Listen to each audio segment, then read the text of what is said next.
अजी हो गया ट्रंप का नया बिग ब्यूटीफुल बिल पास।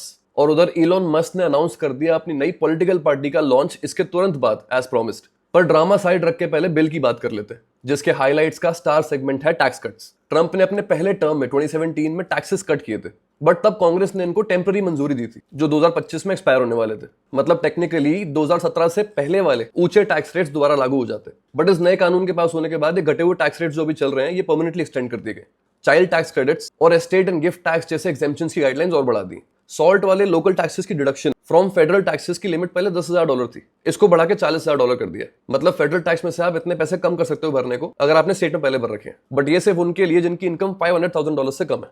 नए इंसेंटिव्स आए जैसे $25,000 तक टिप्स लेकर या $12,500 तक ओवर टाइम करके कमाए हुए पैसे पर इनकम टैक्स नहीं लगेगा, बाकी सारे टैक्सेस बराबर वही है। 65 साल से ऊपर सीनियर सिटीजन को $6,000 का टैक्स रिडक्शन मिलेगा। बाकी यूएस में बनी गाड़ी खरीदोगे और उस पर आप कार लोन लोगे तो उसके इंटरेस्ट एक्सपेंस को आप क्लेम कर सकते हो टैक्स भरते समय $10,000 तक। बट जो ये नए इंसेंटिव्स आए हैं सारे टेम्पररी हैं, 2028 तक के लिए मंजूर हुए हैं बस अभी। बट जो करंट इंसेंटिव्स हटा दिए उसमें मेन हाईलाइट है क्लीन एनर्जी क्रेडिट्स। पुरानी नई कैसी भी ईवी खरीदने पर वहां बंदे को अच्छे खासे टैक्स रिडक्शन क्रेडिट्स मिलते थे, जिसका मजा 30 सितंबर तो और ले सकते हो आप अगर गाड़ी खरीदने का प्लान कर रहे हो तो। उसके बाद इनका बाय बाय हो जाएगा। ऐसे ही क्लीन एनर्जी में विंड और सोलर प्रोजेक्ट्स पे जो भी इंसेंटिव्स हैं वो 12 महीने में फेज आउट हो जाएंगे। एक कंट्रोवर्शियल चेंज आया इनके हेल्थ केयर में। मेडिकेड करके इनका फेडरल हेल्थ केयर इंश्योरेंस है जो प्राइमरीली लो इनकम इंडिविजुअल्स के लिए। अब इसके बेनिफिट्स लेने की एलिजिबिलिटी के लिए एबल बॉडीड लोगों को वर्क रिक्वायरमेंट जरूरी है। मतलब अब एटलीस्ट काम ढूंढना शुरू करना पड़ेगा और जॉबलेस क्लेम दिखाने पड़ेंगे अगर काम करने का मन ना भी हो तो भी, अगर ये हेल्थ केयर बेनिफिट्स लेने हैं तो। इस पूरी उठापटक से अगले 10 सालों में इनके बजट डेफिसिट में 3 ट्रिलियन का घाटा और बढ़ जाएगा, इन एडिशन टू 20 ट्रिलियन जो वैसे भी बढ़ना ही है जिस हिसाब से चल रहे हैं।